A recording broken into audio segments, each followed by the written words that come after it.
के तपाईलाई थाहा छ पोखराको जमिन बेला बेला किन भासिन्छ?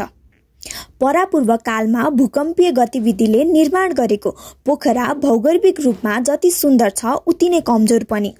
प्राकृतिक र भूकम्पीय गतिविधिले बगेर आएको लेदोले पोखरा उपत्यका बन्यो। अन्नपूर्ण हिम श्रृङ्खलाबाट सेती नदीले बगाएर ल्याएको चुनयुक्त लेदो माटोले पोखराको भूसंरचनालाई संवेदनशील बनाउँछ। सेतीले ल्याएको गेग्रानमा चुनयुक्त लेदो छ।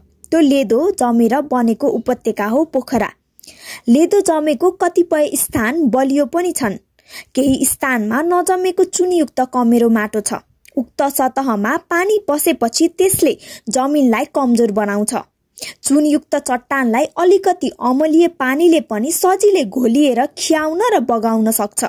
यसकारण कमेरो माटो बगेर जाँदा समय समयमा पोखराको जमिनमा भ्वाङ परिरहन्छ।